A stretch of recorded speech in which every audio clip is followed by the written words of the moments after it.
अस्सलाम वालेकुम स्टूडेंट्स, आज हम सेकंड ईयर का चैप्टर नंबर 2 स्टार्ट करने जा रहे हैं, जिस चैप्टर का नाम डेरिवेटिव है। आज हम डेरिवेटिव की डेफिनेशंस और उसके अहम फार्मूलाज को डिस्कस करेंगे। डेरिवेटिव के ये फार्मूले जो आज हम डिस्कस करने जा रहे हैं, इनको याद किए बगैर आप इस चैप्टर को अच्छी तरह मेमोराइज़ नहीं कर सकते। अगर आपको ये फार्मूले जो हैं अच्छी तरह याद हो जाएंगे, आप इनको अच्छी तरह रिमेंबर कर लेंगे, तो ये चैप्टर आपके लिए कोई भी मुश्किल सूरत हाल पैदा नहीं कर सकता। अगर आप इन फार्मूलों को रिवाइज़ करते रहेंगे तो ये चैप्टर बिल्कुल इजी और आसान साबित होगा। चलें, तो आज हम सबसे पहले इसकी डेफिनेशन पढ़ते हैं कि डेरिवेटिव होता क्या है। डेरिवेटिव जो है वो इंस्टेंटेनियस डेरिवेटिव जो है, हमारे पास एक फ़ंक्शन होता है, फ़ंक्शन में तब्दीली जो है वो दूसरे फ़ंक्शन में भी तब्दीली लाती है। यानी कि अगर हमारे पास एक फ़ंक्शन y बराबर f ऑफ x हो, तो जब x में कोई तब्दीली आएगी, स्लाइटली सी चेंज आएगी, तो वो चेंज जो है वो y में भी चेंज पैदा करेगी। वो जो चेंज है उसको हमने फाइंड करना है। वो चेंज हमारे पास डेरिवेटिव कहलाएगी। जब हम उसमें लिमिट पुट करेंगे, उसकी वैल्यू निकालेंगे, तो हमारे पास जो वैल्यूज़ आएंगी उसको हम डेरिवेटिव का नाम देंगे। अब इसमें हमारे पास इसकी जो डेफिनेशन है, डेरिवेटिव की जो डेफिनेशन है वो हमारे पास आएगी instantaneous rate of change of instantaneous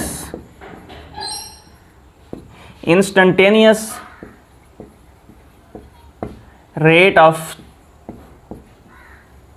change of one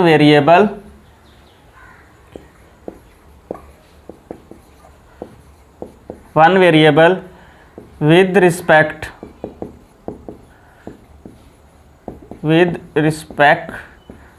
to other is called derivative.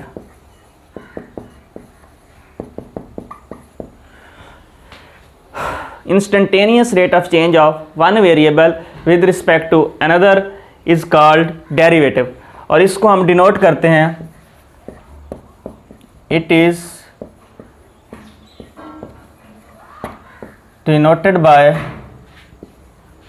dy over dx, और ये इक्वल होता है limit delta x approaches to 0 f of x plus delta x minus f of x over delta x।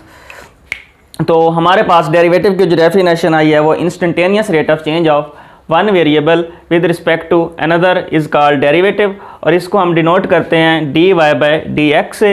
ये बराबर होता है limit delta x approaches to 0 f of x plus delta x minus f of x over delta x। अब हम इसके अहम फार्मूलोज को discuss करने जा रहे हैं। मैं आपको बताता हूँ कि इसके अहम फार्मूले कौन कौन से हैं जो आज हमने पढ़ने हैं। इसको मैं एरेज कर देता हूँ और हम इसके अहम फार्मूलाज को डिस्कस करते हैं।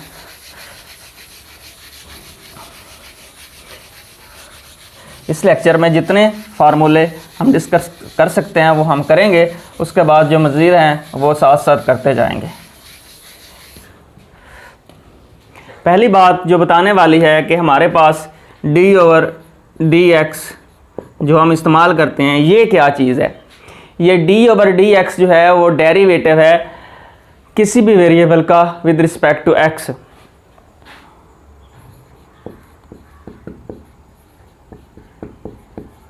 Derivative with respect to x, d over d of x ये बराबर है derivative with respect to x, या इसको हम derivative with respect to x कहेंगे। अब हम इसके फार्मूलाज की तरफ आते हैं। तो इसके जो इंपॉर्टेंट फार्मूलाज हैं, पहले नंबर पे हमारे पास जो फार्मूला आएगा वो ये है कि अगर हमारे पास कांस्टेंट कोई वैल्यू हो तो उसका हम डेरिवेटिव लेंगे, तो वो किसके बराबर आएगा। तो d over d of x constant की जो डेरिवेटिव होगा वो हमारे पास 0 आएगा। कांस्टेंट का जो डेरिवेटिव होगा वो हमारे पास 0 आएगा। अब हम x के लिहाज से डेरिवेटिव, तो d over d of x into x बराबर 1, ये हमारे पास आ गया। अब अगर कोई कांस्टेंट वैल्यू वेरिएबल के साथ मल्टीप्लाई हो रही हो तो उसका डेरिवेटिव हम कैसे लेंगे? तो d over d of x c multiply x, ये हमारे पास सी कांस्टेंट है, तो ये हमारे पास इसका जो डेरिवेटिव आएगा वो c.1, x का डेरिवेटिव 1 आ जाएगा। कांस्टेंट को हम बाहर ले लेंगे तो ये हमारे पास c के बराबर ही आ जाएगा। अब हमारे पास जो इसका नेक्स्ट फार्मूला हम डिस्कस करते हैं वो ये है कि x की कोई चीज़ पावर में हो तब हम क्या करेंगे, x raise to the n, इसका जो फार्मूला आएगा वो हम पावर को नीचे उतारते हैं, पावर से एक काम कर देते हैं और x का डेरिवेटिव ले लेते हैं। x का डेरिवेटिव जो कि 1 है इसलिए हम उसको लिखते नहीं हैं। इसका नाम या इसको जो हम नाम देते हैं वो है पावर रूल, क्योंकि इसमें हम पावर को डिस्कस करते हैं, पावर के हिसाब से डेरिवेटिव निकालते हैं, तो इसलिए इसका नाम पावर रूल रखा गया। अब हमारे पास जो इसका 5th है फार्मूला वो हम निकालते हैं कि जब दो वैल्यूज़ या दो वेरिएबल आपस में मल्टीप्लाई हो रहे हों तो हम उनका डेरिवेटिव कैसे निकाल सकते हैं। तो इसका ये है कि पहले को आप वैसे छोड़ दें, दूसरे का डेरिवेटिव ले लें, उसके बाद प्लस लगाएं, फिर जो आपने पहले छोड़ा था उसका आपने डेरिवेटिव लेना है और जिसका डेरिवेटिव लिया था उसको आपने वैसे ही छोड़ देना है। तो ये v वैसे आ जाएगा और पहला u था, u का हम डेरिवेटिव ले लेंगे। u डॉट v, पहला वैसे ही दूसरे का डेरिवेटिव प्लस दूसरा वैसे ही पहले का डेरिवेटिव, ये आपस में मल्टीप्लाई हो रहे हैं, ये प्रोडक्ट है, तो इस फार्मूले का नाम है प्रोडक्ट रूल।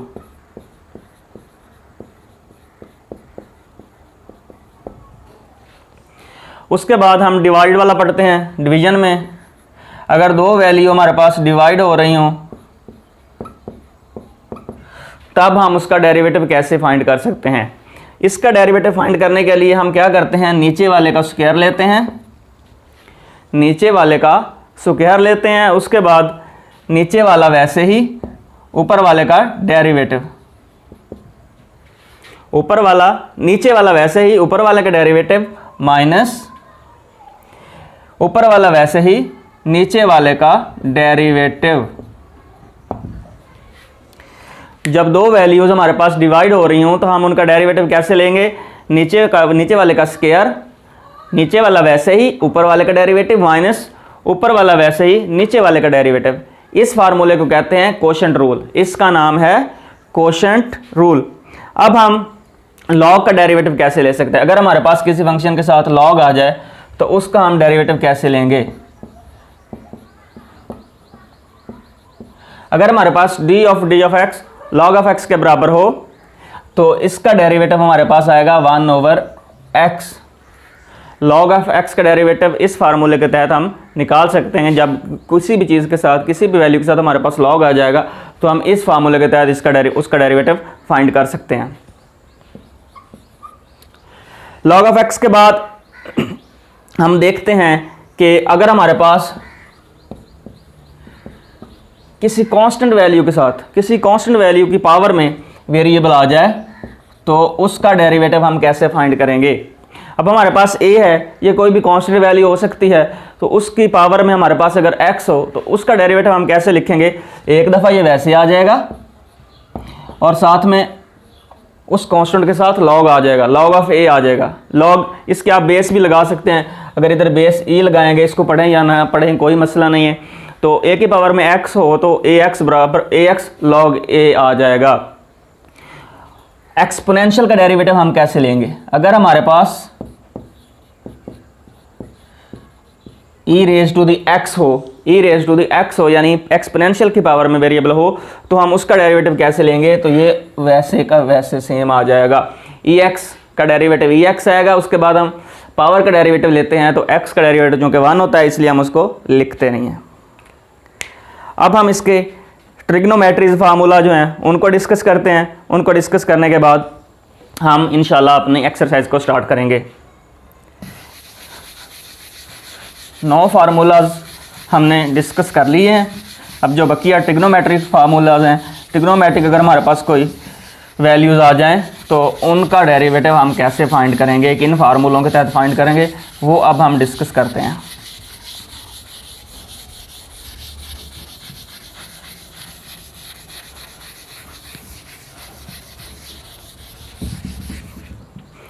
अगर हमारे पास साइन एक्स हो,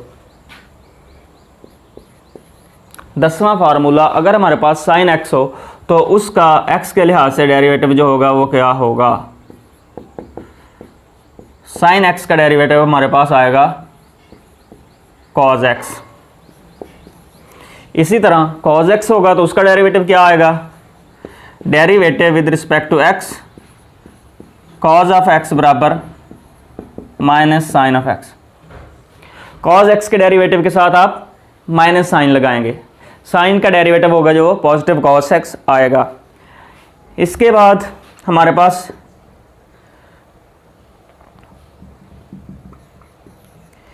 टेंजेंट का डेरिवेटिव अगर हो D of x tan x, तो टेन एक्स का जो डेरिवेटिव होता है वो सीकेंड स्क्वायर होता है। टेन एक्स का derivative secant square, second square x.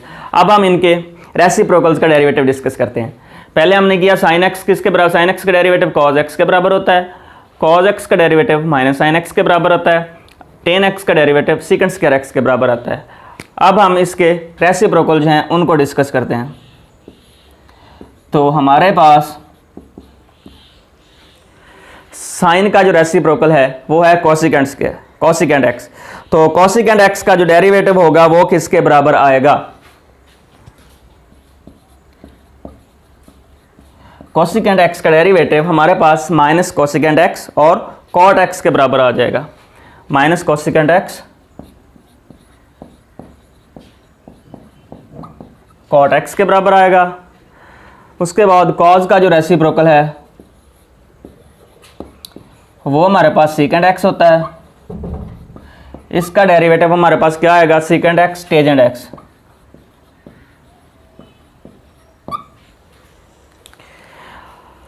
Sine का रेसिप्रोकल कोसिकेंड एक्स का derivative minus cosecant x cot x, secant x का derivative secant x tan x. अब हमारे पास आ जाता है कॉट एक्स। तो कॉट एक्स का डेरिवेटिव हमारे पास क्या होगा?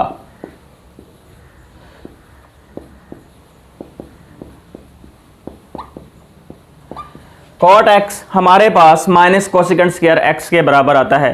कॉट एक्स का derivative minus cosecant square x के बराबर आएगा। ये जो अहम ट्रिग्नोमेट्रिक फार्मूले थे डेरिवेटिव के लिहाज से वो हमने देख लिए हैं। साइन एक्स का डेरिवेटिव कॉज एक्स का डेरिवेटिव माइनस साइन एक्स, और टेन एक्स का डेरिवेटिव हमारे पास आ गया सीकेंड स्क्वायर एक्स। इसी तरह इनके रेसिप्रोकल हैं कोसिकेंड एक्स का derivative minus cosecant x cot x, secant x का derivative secant x tan x, cot x का derivative minus cosecant square x. 15 फार्मूले हमारे पास हो गए। अब हम इनके इनवर्स के फार्मूले पढ़ते हैं कि साइन इनवर्स किसके बराबर होता है, कॉज इनवर्स किसके बराबर होता है, टेन इनवर्स किसके बराबर होता है, और उनके रेसिप्रोकल जो हैं वो उनका इनवर्स किसके बराबर आएगा।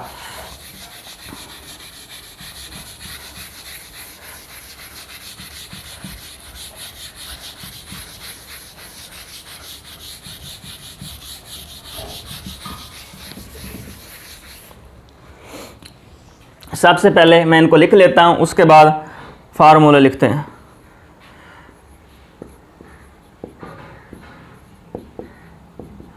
साइन इनवर्स ऑफ एक्स ये किसके बराबर आएगा? ये हमारे पास होता है 1/1 minus x square. Sine inverse का डेरिवेटिव जो होता है वो हमारे पास 1/1 माइनस एक्स स्क्वायर होता है। इसी तरह cause inverse of x, cause inverse का जो डेरिवेटिव होगा वो माइनस के साथ आएगा, -1/1 माइनस एक्स का स्क्वायर और अंडर रूट। अब हम टेन का डेरिवेटिव पढ़ते हैं, तो D of x tan inverse tan inverse of x हमारे पास होता है 1/1 प्लस एक्स का स्क्वायर। ये जो तीन हमारे पास मेन ट्रिग्नोमेट्रिक इन्वर्सेस थी, साइन इन्वर्स हमारे पास 1/1 minus x square, under root cos inverse 1/1 minus x square, और हमारे पास टेन इन्वर्स एक्स जो था वो 1/1 प्लस एक्स का स्क्वायर हो गया। अब हम इसके जो रेसिप्रोकल हैं उनको पढ़ते हैं कि हमारे पास कोसिकेंट किसके बराबर आएगा, कॉट सीकेंट किसके बराबर आएगा और कॉट किसके बराबर आएगा। तो कोसिकेंट इनवर्स हमारे पास किसके बराबर आता है, d/d of x cosecant inverse of x. वो हमारे पास, अब देखें साइन के साथ माइनस नहीं थी तो कोसिकेंट के साथ, कोसिकेंट के डेरिवेटिव के साथ माइनस आ जाएगी, minus x into 1 minus x square 1 plus x square, ये उल्ट हो जाएगा, एक्स स्क्वायर माइनस 1 हो जाएगा। क्या हो जाएगा, ये जो था 1 माइनस एक्स स्क्वायर ये हो जाएगा x square minus 1। Sine inverse के डेरिवेटिव में हमारे पास माइनस नहीं थी, 1/1 minus x square under root था। जब हम इसके रेसिप्रोकल का डेरिवेटिव लेंगे तो हमारे पास -1 आएगा और नीचे x इंटू ये वाली चीज़ जो है वो चेंज हो जाएगी, x का स्क्वायर -1 अंडर रूट हो जाएगा। इसी तरह हमारे पास 20वां फार्मूला जो है वो कॉस इनवर्स जो है इसके रेसिप्रोकल का हो जाएगा, तो वो सीकेंट है, सीकेंट इनवर्स x, तो ये आएगा हमारे पास 1/x इंटू एक्स का स्क्वायर -1। अब हम टेन का इनवर्स पढ़ते हैं, तो टेन का इनवर्स हमारे पास 21 फार्मूला आ जाएगा। टेन का इनवर्स होता है derivative of cot of inverse x। Cot inverse x में हमारे पास 1/1 प्लस एक्स स्क्वायर था, तो इधर क्या आ जाएगा, -1/1 प्लस एक्स का स्क्वायर। तो बच्चों आज का हमारा टॉपिक कंप्लीट।